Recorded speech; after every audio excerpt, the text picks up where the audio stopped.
발제를 듣겠습니다. 네, 감사합니다. 소개받은 서상범입니다. 제가 몸담고 있는 과거사 청산 통합연구원은 통일후 북한의 인권 침해 사범에 대해서 어떤 법리로 처벌을 할 것인가를 연구하고 있는 곳입니다. 그래서 오늘 이 주제는 가장 적합한 곳이 아닌가 싶습니다. 하지만 지금은 동서독 처벌 사례를 주로 얘기한다고 사회자께서 소개해 주셨는데, 동서독 사례뿐만 아니라 과거 청산 작업이 이루어져 있던 그 여러 나라의 사례를 갖다 아울러서 소개를 해드리려고 그럽니다. 과거사 청산 작업이라는 것은 아주 여러 가지 단계를 거치고 있습니다만은 그 중에서 이제 정의구현, 즉 가해자 처벌이라는 것은 다른 단계와 마찬가지로 상당히 어려운 점이 있습니다. 가해자를 처벌을 한다는 것은 과거 공산 정권 시절 또는 독재 시절에 행했던 행위에 대해서 민주체제가 들어서고 나서 그 과거의 행위에 대해서 처벌을 한다는 것을 말합니다. 그러면 그 과거의 행위가 불법적으로 저질렀던 일이라고 하면은 불법이기 때문에 법에 따라 그냥 처단을 하면 됩니다. 그 경우에는 아무런 문제가 없습니다. 그러나 과거에 행해졌던 행위가 당시 법으로서 합법적으로 행해졌다고 그러면은 그 다음에는 여러 가지 문제가 발생할 수 있습니다. 과거에 합법적으로 이루어졌던 일을 현재의 기준에서 그 처벌을 한다고 했을 때는 일단은 처벌할 법이 없습니다. 근데 법치 국가에서는 기본적인 원칙이 죄형 법정주의라고, 법이 없으면은 죄가 없고 죄가 없으면 형벌도 없다는 것입니다. 그러니까 과거에 합법적으로 이루어진 일이기 때문에 그거를 처벌할 수 있는 법이 없습니다. 그거를 처벌한다는 것은 이제 근대 국가의 가장 기본적인 원리를 갖다 부정을 하는 것입니다. 그럼 처벌을 하려면은 이제 새로운 새로운 국가에서 이제 법을 제정을 하면 됩니다. 법을 제정했을 때 또 여기서도 문제가 발생합니다. 다른 많은 법이 그랬듯이 그 형법 같은 경우에는 법을 제정해서 시행되고 된 이후에 일어난 죄에 대해서만 처벌을 할 수 있지, 그 과거에 대해서 법이 성립된 전의 행위에 대해서는 처벌을 할 수가 없습니다. 이것을 소급표 금지의 원칙이라고 하는데, 가령 지금 우리 국회에서 조선시대에 일어났던 영모사고에 대해서 처벌을 하겠다는 법을 만든다면 얼마나 그게 우스꽝스러운 일이겠습니까? 그 다음에 또 하나의 문제가 있는데, 과거에 벌어졌던 일이기 때문에 공소시효의 문제가 있습니다. 동서독 같은 경우에는 분단이 되고 난 다음에 거의 40여 년 전의 시간이 흘러서 통일이 되었습니다. 그럼 최종 한 40년 전의 일을 갖다 이제 처벌을 해야 되는데, 형법에는 대개 공소시효가 있습니다. 몇 년 지나면은 그거에 대해서는 기소를 하지 면제를 주는 경우인데, 이 경우에는 이걸 갖다 어떻게 적용할 것일까 하는 문제가 생깁니다. 그리고 또 많은 독재국가에서 민정 이양을 하기 전에 사면법을 만들어서 기존에 자기네들이 행하였던 많은 불법 행위를 갖다가 사면을 하고서 넘어가는 경우가 있습니다. 그러면 이미 사면법이 제정돼서 다 사면 조치를 받은 거를 갖다가 어떻게 처벌을 할 수 있느냐 하는 문제가 또 발생합니다. 그리고 이거는 굉장히 좀 극히 예외적인 사용이었습니다만은, 전 독재자가 자기가 면책특권을 갖고 있다고, 자기가 면책특권을 갖고 있어서 책임을 지지를 않는데 왜 나를 처벌을 하느냐고 응변을 하든 강변을 하든 그런 경우가 있었습니다. 이런 여러 가지 경우를 갖다가 어떻게 처리하느냐가 과거 청산 작업에 있어서 가해자 처벌에서 발생하는 여러 가지 문제점이었습니다. 그러나 과거사 청산 작업도 지금 한 20여 년, 30년 넘게 진행돼 오는 와중에 이러한 많은 문제에 대한 해답이 하나하나 갖춰져 가고 있습니다. 예를 좀 들어서 말씀을 드리면은, 먼저 동서독이 통일되었을 때 통일 조약에 분명한 조항을 하나 넣었습니다. 동독 공산당의 통치는 불법 지배라는 조항이 들어가 있었어요. 그래서 그 조항을 근거로 해갖고 통일되고 난 다음에 독일 연방 하원에서는 이제 부공산당의 불법 지배 하에서는 공소시효를 갖다 중지한다라는 법을 만들게 됩니다. 그래서 공소시효 문제를 해결을 했어요.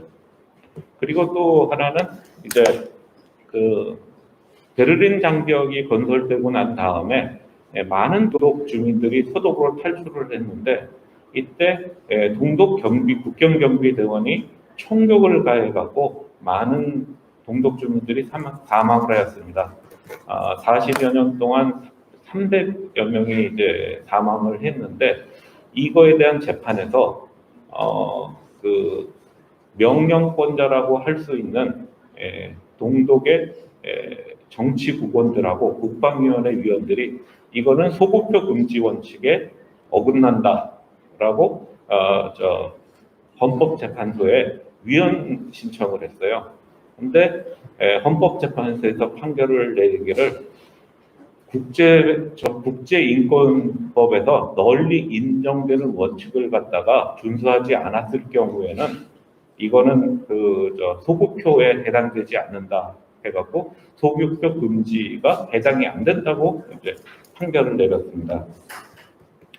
그리고 이제 사면에 대해서도 제일 먼저 이거에 대해서 판결을 내린 게 칠레 대법원인데요.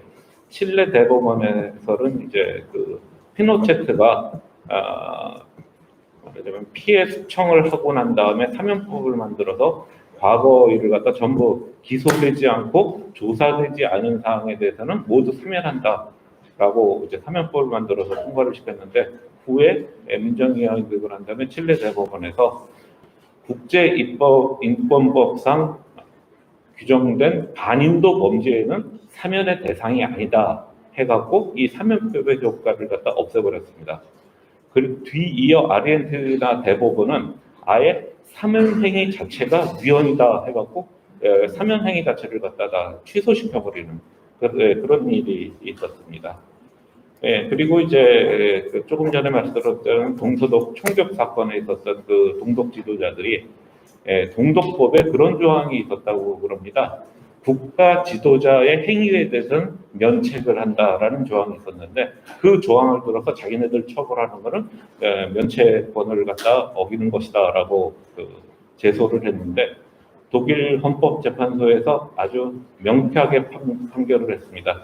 니네가 갖고 있는 면책 특권이 니네가 소속돼 있던 국가보다 더 오래되지 않는다. 아주 명쾌하게 판결을 해가고 면책 특권을 갖다가 인정을 하지 않았습니다. 그 다음에 97년인가 이제 칠레 피노체트가 영국을 방문했다가 스페인 법원이 발행한 체포 영장에 의해서 영국 당국에 체포가 됐습니다. 그때 피노체트는 전직 국가 원수이기도 했지만은 칠레 헌법에 따라 면책 특권을 가지고 있는 종신 상원의원으로 재직을 하고 있었고 가지고 있는 여건 자체가 외교관 여건이라서 치외법범적인 성격을 갖고 있습니다. 그럼에도 불구하고 이러한 국제적인 관행보다는 그 국제인권법에 따른 개인 책임이 더 중요하다라고 영국 치안당국이 판단해서 피노체트를 체포하게 된 것입니다. 이러한 여러 과정을 거쳐서 우리 국제사회에서는 과거 청산에 있어서 가해자 처벌에 장애가 되는 여러 가지 법적 제도적인 문제들을 갖다 해결을 했고 지금으로서는 이러한 법적 제도적 장벽은 거의 나머지 있지 않은 것으로 생각이 됩니다. 그럼 이제 구체적으로 각 나라별로 가해자들을 갖다가 어떻게 처벌했는지를 갖다 좀 설명을 하려고 합니다. 가해자 처벌을 어떻게 했느냐를 갖다 연구를 하다 보니까 뚜렷이 나뉘는 형태를 볼 수가 있었습니다.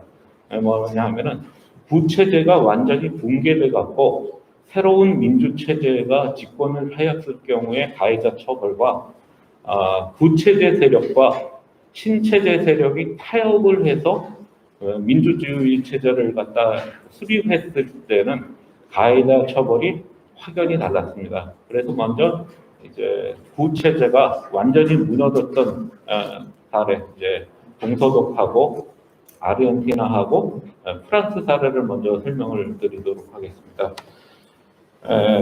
독일 같은 경우에는 이제 통일이 이루어지고 난 다음에 이제 가해자에 대한 처벌이 이제 베를린주 고등검찰청 수사본부가 설치돼 갖고 시작돼서 약 6만 5천 건의 케이스에 대해서 조사가 이루어졌습니다.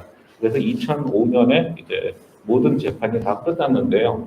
6만 5천 케이스 중에 약 한 1,700 케이스 정도가 이제 재판을 진행됐고, 그중 700여 케이스가 700여 명이 유죄 판결을 받았고, 그 중에 530명 정도, 523명이 징역형을 선고를 받았습니다.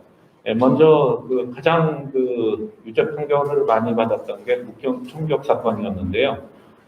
대략 한 270여 명, 260명 정도가 유죄 판결을 받았습니다.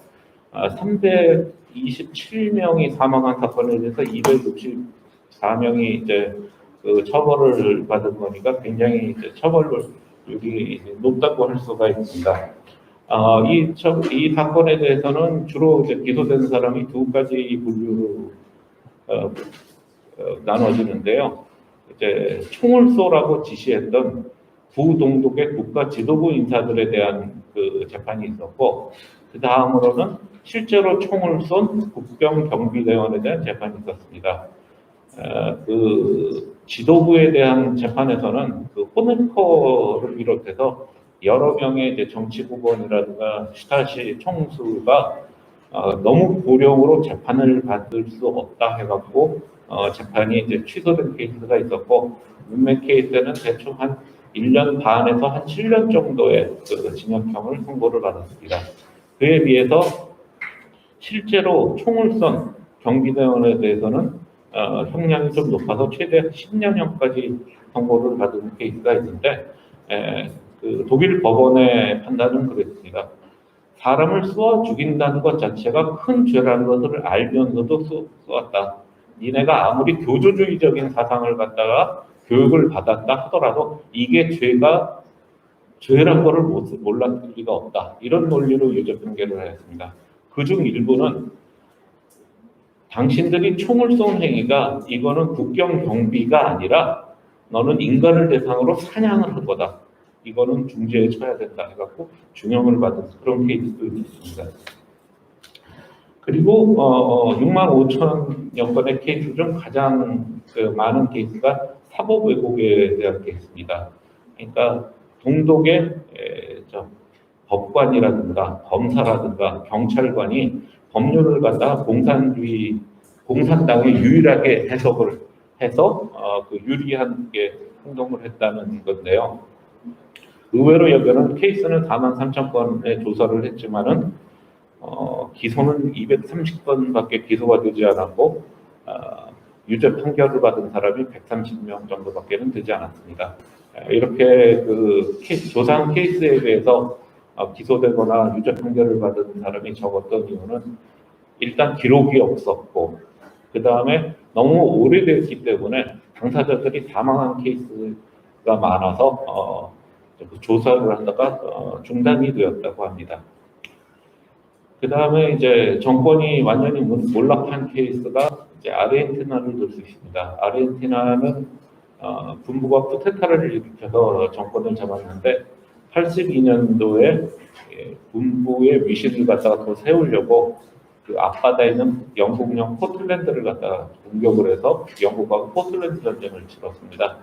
그래서 처참하게 패배를 하였는데 군사 정부에서 보도 통제를 해서 아르헨티나 국민들은 패전 사실을 몰랐어요. 그런데 그 다음에 스페인 월드컵이 개최됐는데 아르헨티나에서 월드컵에 안 나갈 수는 없고 아르헨티나의 국가대표가 나갔고 거기서 TV에서 자기네 나라가 작년에 영국에 참패를 당했다는 사실을 알게 되고 국민적으로 들끓어오르고 군부의 위신이 완전히 추락을 했습니다. 그래서 군부가 정권을 놓고 민정을 이양을 하게 된 케이스인데요. 그러니까 이 경우도 군부의 세력이 완전히 뿌리 뽑힌 그런 케이스라고 할 수 있습니다.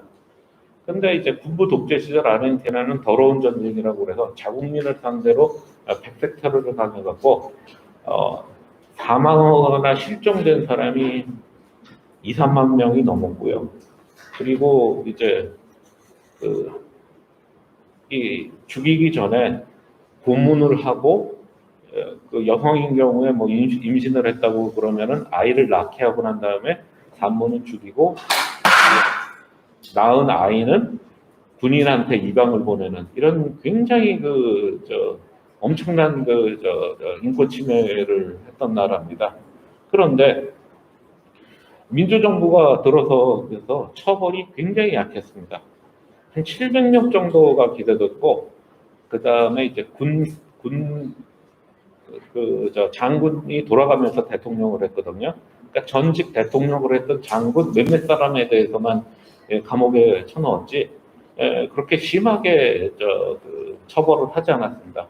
그나마 몇 년 지나지 않아서 기소중지법과 명령중수법이라는 것을 제정을 해갖고 말하자면 명령에 따라서 행했던 사람에 대해서는 다 사면 조치를 다 해버린 거예요. 그리고 메넨 대통령이 이제 몇 년입니까? 메넨 대통령이 이제 취임을 했는데 이 양반은 아예 그 사면령을 발표해갖고 감옥에 들어가 있던 그 장군들을 갖다 다 풀어놔 준 거예요. 그러니 이게 어떻게 된 노릇이에요? 그러다가 이제 말하자면 아르헨티나 대법원에서 이 기소중지법하고 명령중수법이 위헌이다라고 위헌 판결을 받고 난 다음에야 이 가해제된 처벌이 이루어졌습니다. 그래서 그때 사면됐던 군부 최고 인사들이 다시 추억됐고요. 2017년에 이제 반인도 범죄자로 2,949명이 기소되고 그 중에 755명이 유죄 판결을 받았다고 합니다. 그 다음에 프랑스 같은 경우도 우리나라에서 과거사 청산을 갖다 가장 잘했다라는 소리를 하는 분이 계신데 2차 대전 때 독일에 패배를 해갖고 약 4년여를 갖다가 독일 군부가 BC 괴뢰 정권 하에서 시달렸습니다. 그때 이제 많은 사람들이 레지던스 활동을 하다가 한 3만 명 정도가 죽었고, 그 다음에 한 14만 명 정도가 이제 강제 수용소로 끌려가고 한 절반 정도가 살아 돌아오질 못했고요. 60여만 명의 프랑스 시민이 독일에 끌려가고 독일 공장에서 군수품을 생산해야 됐습니다. 이렇게 이제 독일 군정하에 총칼하에 고난을 당했던 프랑스 국민들이 44년 노르망디 상륙 작전으로 해방을 맞고 나서 이제 분노가 폭발을 해갖고 그때 이제 거리라든가 숲에서 인민재판이 벌어져서 10,000명이 넘는 이제 나치 독일 부역자들이 즉결 처분을 당했습니다. 이제 그러면 이제 굉장히 치안이 혼란해져갖고 이 부역자들을 갖다 처벌하기 위한 여러 가지 제도가 생겼는데요. 말하자면 이제 부역자 재판소라는 게 이제 생겨갖고 32만 명의 부역자들을 갖다가 이제 재판을 해갖고 그중 6,700명 정도에 대해서 사형 판결을 내렸습니다. 그리고 이제 국민재판부에서는 한 7만 명 정도를 재판을 해서 그중 3분의 2에 대해서 이제 국민권을 이제 박탈을 했습니다. 그런데 프랑스의 경우도 이렇게 분노가 치밀어서 해방된 직후에는 많은 사람, 부역한 많은 사람을 죽였습니다. 그때 프랑스 신문에 유명했던 주필이라든가 논설가들도 친독 논설을 썼다고 그래갖고 이제 죽음을 당했는데 많은 사람들이 스위스 같은 곳으로 이제 도망을 가고 2, 3년이 지나고 난 다음에 프랑스 국민이 냉정을 취하고 난 다음에는 이게 좀 너무한 일이 아니냐라는 그런 분위기가 돌아갔고 많은 사람들이 감형을 했고 51년과 53년에 프랑스 정부에서 수감됐던 사람들한테 대사면령을 내려갖고 대부분 다 이제 석방을 했습니다. 그러면 그 다음에는 이제 부채제하고 신체제 간의 이제 타협을 거쳐갖고 민주주의 체제가 들어서 그런 나라에 대해서 살펴보도록 하겠습니다. 칠레 같은 경우에는 아까 말씀드렸던 피노체트가 대충 한 3천여 명에 대한 칠레 시민들을 갖다 살해하거나 이제 실종을 시켰습니다. 그리고 78년에 이제 사면법을 제정해서 자기네가 저지른 범죄에 대해서 셀프 사면을 하고 이제 88년에 대통령 임기 연장에 대한 국민 투표를 했는데 이때 피노체트가 패배를 했습니다. 그래서 당시 헌법에 따라 90년에 이제 민정 이양을 했는데 헌법에 따라 피노체트는 대통령 자리에서 물러났지만은 육군 참모총장직은 96년까지 수행하는 거로 되어 있었고 육군 참모총장을 물러나면은 면책 특권을 가진 종신 상원의원으로 임명되도록 이렇게 그 퇴진 후에 그거를 갖다 이제 다 잡았습니다. 그래서 칠레에서 과거사 청산은 그냥 보상 정도나 이루어졌지 가해자 처벌은 하나도 못했는데 97년에 영국에 가갖고 영국 당국에 이제 체포되고 난 다음에 분위기가 확 달라졌습니다. 피노체트가 임명했던 대법관들도 임기가 만료돼서 퇴임하고 나니까 대법원에서 이제 판결이 바뀐 거죠. 사법법에 대해서 위헌 판결을 내렸고 그래서 피노체트가 귀국한 후 피노체트에 대해서 기소를 했습니다. 그때 피노체트는 이제 90이 넘은 늙은 나이였는데 자기가 치매가 걸려서 재판을 받을 수 없다라고 이제 항변을 했고 재판부는 그 의견을 갖다 이제 받아들였습니다. 네, 그리고 나서 이제 그 이후에 이제 처벌이 이루어졌는데요. 약 1000건 정도가 이제 재판이 이루어져서 그중 344명이 이제 지금 복역을 하고 있습니다. 그 다음에 스페인하고 브라질 얘기는 아주 간단합니다. 스페인은 프랑코 총통이 사후에 민주주의 정부가 들어오면서 여기도 사면법을 만들어서 과거에 일어난 행위에 대해서는 불문에 붙였어요. 그래서 아무도 처벌을 받지 않았습니다. 브라질도 마찬가지입니다. 브라질도 한 20여 년 정도 군부 독재가 있었는데 군부 독재가 물러나기 전에 여기도 사면법을 만들어갖고 정부 인사에 대해서도 사면을 했고 정부에서 처벌받았던 반정부 인사들도 사면을 해버렸어요. 그래갖고 여기서도 역시 처벌을 하나도 이제 받지를 않았습니다. 남아공 같은 경우에도 그 흑백 정권 이양을 하면서 타협이 이루어져서 과거 시절의 불법 행위에 대해서만 처벌을 할 수 있다라고 타협을 하고 넘어갔습니다. 아까도 말씀드렸듯이 과거 정부의 불법 행위에 대해서 그때 법에 따라 처벌을 하면 되기 때문에 이거는 타협이 아니고 그냥 기존 인사들에 대해서 면죄부를 줄 거에 불과를 합니다. 그럼 이상에서 했듯이 구체제가 완전히 몰락한 경우에도 가해 건수에 비해서 처벌 건수는 극히 적었습니다. 구체제와 신체제가 타협을 한 경우에는 가해자에 대한 처벌은 거의 다 이루어지지 않았습니다. 이게 우리 인류가 지난 30년 가까이 진행해왔던 과거 청산에서 가해자 처벌에 대한 그 현실입니다. 그러면은 오늘날 우리의 경우를 생각을 해보게 됩니다. 지금 현재 우리가 통일이 언제 일어날지 아무도 예측할 수 없는 그런 상황입니다. 통일이 어떤 형태로 이루어질지도 지금으로서는 알 수가 없습니다. 지금까지 이루어졌던 예로 미루어 볼 때 우리가 북한을 흡수하는 형태로 통일이 이루어질 경우에는 그나마 가해자 처벌이 이루어질 것입니다. 그러나 남북 간의 합의들에서 그야말로 평화 통일이 이루어질 경우에는 과연 가해자에 대한 처벌이 이루어질 수 있을지 저는 상당히 회의적인 생각을 하고 있습니다. 그러면 이때 우리는 무슨 일을 해야 될까요? 저는 스페인어자의 유명한 경고를 갖다 이 자리에서 말씀드리고 싶습니다. 내일 지구가 멸망할지라도 오늘 나는 한 그루의 사과나무를 심겠다. 우리가 지금 해야 될 일은 한 줄의 증거, 한 줄의 증인의 증언을 갖다 기록을 해서 후대한테 넘겨두는 일입니다. 그거가 기반이 돼갖고 가해자에 대한 처벌이 이루어질지 안 이루어질지 그거는 우리의 손해를 벗어난 일이라고 생각합니다. 미래의 그 대개의 경우 명백한 증거를 갖다가 딱 내밀었을 때 그거에 대해서 태어날 수 있는 가해자는 없다고 생각합니다. 그리고 확실한 증거를 내세우고 처벌을 요구했을 때 그거에 대해서 냉정함을 유지할 수 있는 보통 사람들도 없다고 생각합니다. 미래 어느 날 북한 인권 가해자들을 처벌하기 위해서는 지금이라도 자료를 모아야 됩니다.